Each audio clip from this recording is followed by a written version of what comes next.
Olá, que bom ter sua companhia novamente aqui no nosso espaço positivo e próspero.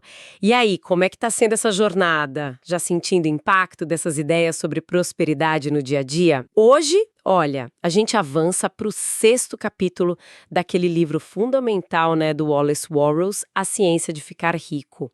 O capítulo se chama Como as Riquezas Vêm até Você.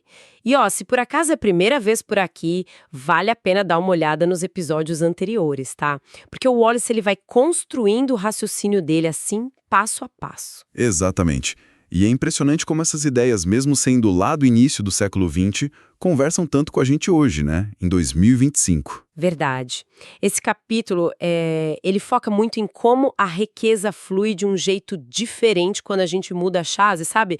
Do modo competitivo para o modo criativo. É uma mudança de mentalidade mesmo. E qual que é a primeira, assim, grande ideia que ele traz nesse capítulo? Parece que ele já começa quebrando alguns paradigmas do comércio, né? Sim, ele fala algo que, bom, pode soar até estranho para quem está acostumado com a ideia de sempre levar vantagem. Ele diz que não basta só não prejudicar o outro numa negociação. Certo. É preciso entregar mais em valor de uso do que aquilo que se recebe em valor monetário. Valor de uso. O que seria exatamente isso? O benefício prático. Isso, perfeito. O valor de uso é o impacto real, o benefício que aquilo traz para a vida da pessoa. Ele até dá o exemplo do livro. O papel e a tinta, bom, custam pouco, né?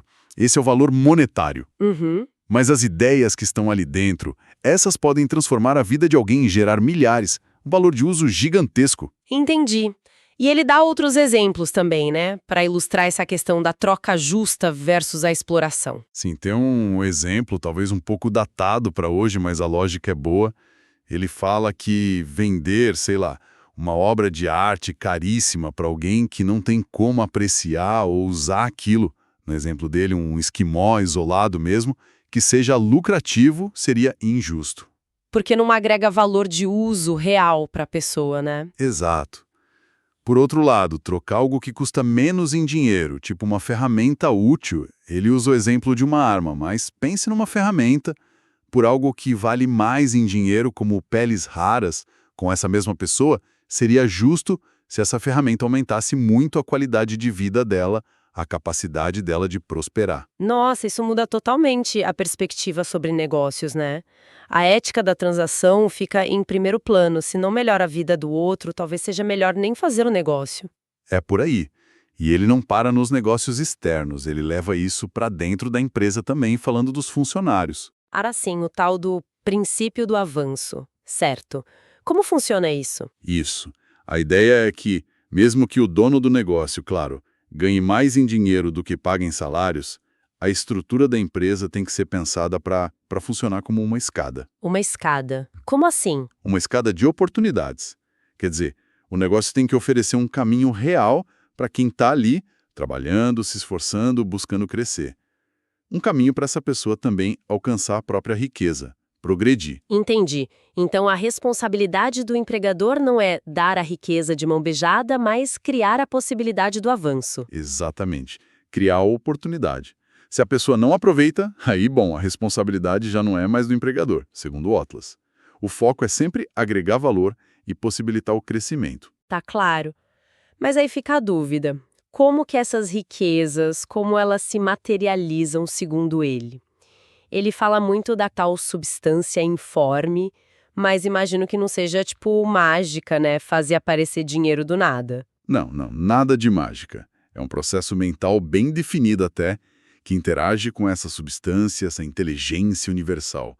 Funciona mais ou menos assim, em passos. Ok. Primeiro, formar uma imagem mental muito clara, muito precisa, daquilo que se deseja. Ele usa o exemplo de uma máquina de costura. Tem que ver a máquina na mente. Visualizar com detalhes. Isso. Segundo passo, segurar essa imagem na mente com fé. Mas é uma fé, assim, inabalável. A convicção absoluta de que aquilo já está vindo, já está sendo feito para você. Terceiro. Terceiro, reivindicar mentalmente. Sentir que aquilo já é seu. Não que vai ser, mas que já é. É uma mudança de posse mental. E o quarto passo? Quarto, confiar. Confiar que essa inteligência suprema, a substância informe, vai mover as coisas, as pessoas, as circunstâncias, para que o seu desejo se realize. E sempre de um jeito que beneficie todo mundo envolvido na transação. Lembra? De acordo com o princípio da troca justa. Faz sentido. E essa confiança vale para qualquer coisa que a gente deseje, desde que promova a vida, né? A nossa e a dos outros. Ele até cita Jesus, né? É o prazer do vosso Pai dar-vos o reino. Tipo, não ter medo de pedir grande. Exatamente. E aí ele faz uma conexão que eu acho poderosíssima. Ele diz que esse nosso desejo por mais vida, mais recursos, mais expressão, não é algo egoísta ou puramente material. Não? Como assim? Ele argumenta que a própria vida, com V maiúsculo, a substância original, Deus se preferir, buscando se expressar mais, de forma mais completa através de nós. Uau! Ele usa uma metáfora linda do menino aprendendo piano. A música, o potencial, já está dentro dele, buscando um jeito de sair, de se manifestar. Nossos talentos, nossos desejos legítimos de construir, de criar, de curar, de ensinar, seriam essa energia divina buscando se expressar no mundo. É Deus quem opera em vós tanto o querer quanto o efetuar. Ele cita Paulo, né? Isso muda tudo. O desejo deixa de ser algo para sentir culpa e passa a ser um impulso sagrado, quase. Exatamente. Quebra totalmente com aquela ideia antiga, sabe? De que a pobreza é uma virtude, ou que Deus já fez tudo e agora os recursos são limitados, escassos. Combate a mentalidade de escassez, né? Totalmente. Ele até conta um caso, né, de um estudante pobre que começou o processo, mas ele só conseguia se ver merecendo, sei lá, um tapete novo e um fogão. A fé dele era pequena. E ele conseguiu essas coisas? Conseguiu, rapidinho, usando o método. Mas aí ele percebeu, puxa, eu pedi pouco. Ele viu que a limitação estava na própria crença dele. E o que ele fez? Ele expandiu a visão, começou a visualizar a casa ideal, os móveis, tudo, manteve a fé naquela imagem maior, agiu no certo modo, que é algo que a gente vai ver nos próximos capítulos, e conquistou tudo. Que incrível! E qual é a lição disso? A lição, como o Atlas diz, tem sido para ele de acordo com sua fé, e assim é conosco. O tamanho da nossa fé, da nossa crença, limita ou expande o que a gente recebe. Muito forte isso.